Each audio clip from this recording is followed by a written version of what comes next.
AOC thought she had the perfect trap ready. Would you like to correct your disclosure form? No, I'm not sure I understand the nature of the question of it. But little did she know, her big gotcha moment was about to backfire completely and expose just how far out of her depth she really was. So if you enjoy content that cuts through the noise, hit that subscribe button and let's jump right into it. I've been going through some of the documents prepared for this hearing, and I just had a clarifying question here.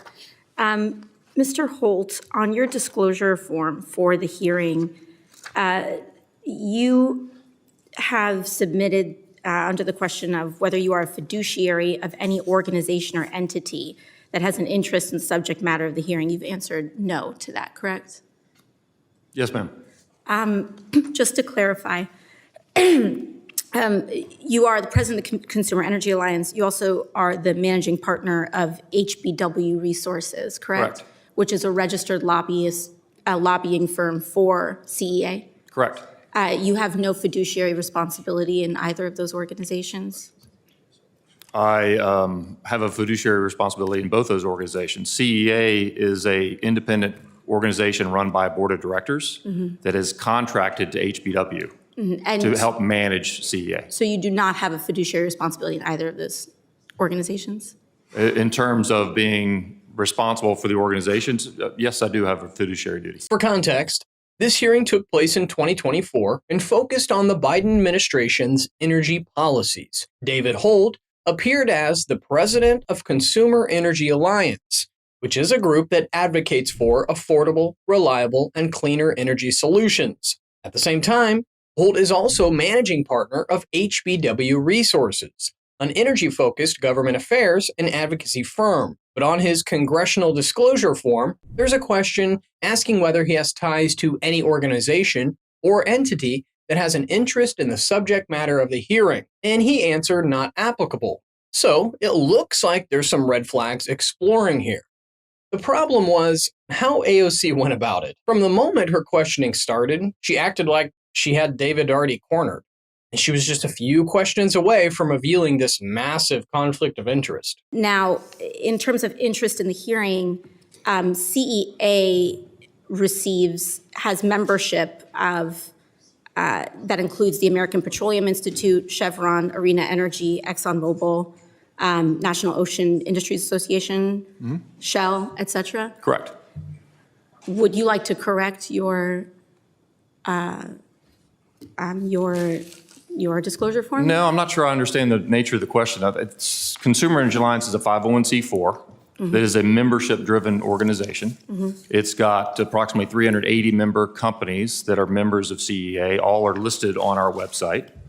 All our tax forms are listed on the website. So the annual revenues of CEA are public and transparent. The board of directors for CEA runs the organization. The board of directors has hired HBW to help manage that organization. Honestly, how is AOC still so bad at this? I mean, her entire gotcha just starts falling apart here. She points to HBW Resources like she just uncovered the missing piece, except Holt's connection to the company, he already explained, was sitting in the material submitted to Congress. His resume clearly listed him as a managing partner and even described the firm's work in energy, government affairs, and advocacy. That's not exactly how someone tries to hide a massive secret. Now, AOC can absolutely argue that Holt should have included HBW on that specific closure form. That's actually, the strongest part of her entire argument.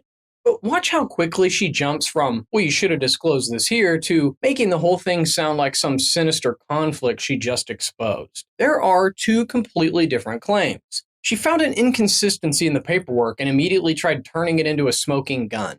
HBW receives, from what I'm seeing in the IRS filing, 74% of CEA's revenue went to HBW. You are the president of CEA and you're the managing partner of HBW.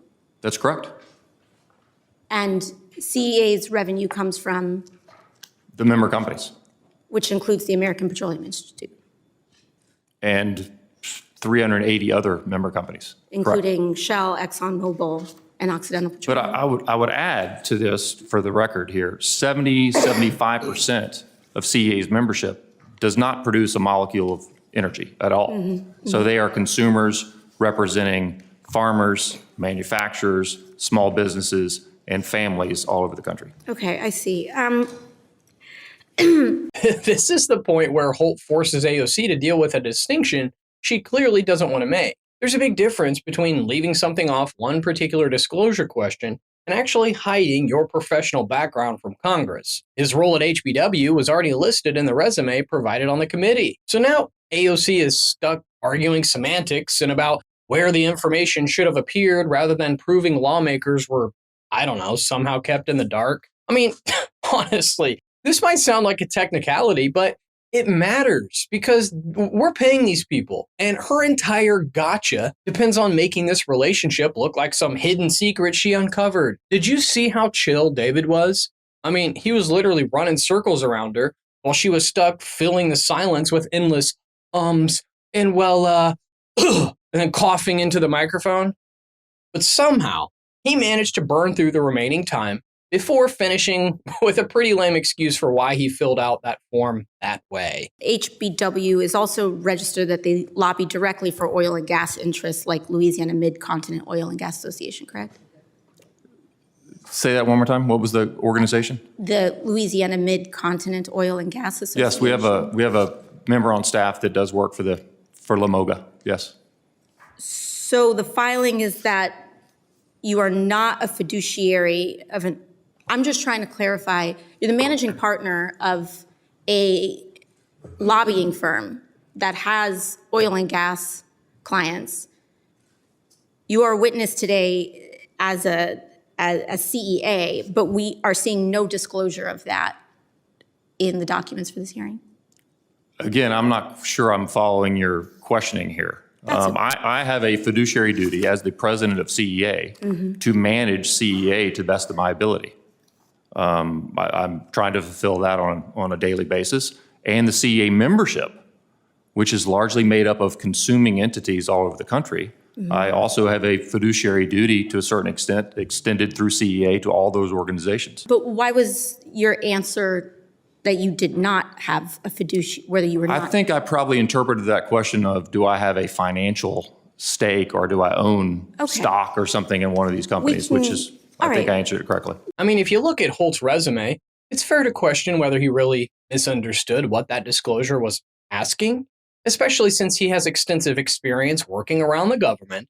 You'd imagine, someone in his position has lawyers or advisors helping him navigate congressional paperwork. But, leave it to AOC to approach this whole thing from the wrong angle and then burn her time trying to turn an already disclosed relationship into some massive hidden secret. Can you imagine if this was Brandon Gill? He would have proven the hypocrisy within a minute and then moved on. That's why it's important to elect competent members into office, because AOC actually had something worth pressing him on, but she fumbled the questioning and somehow let the witness run circles around her instead.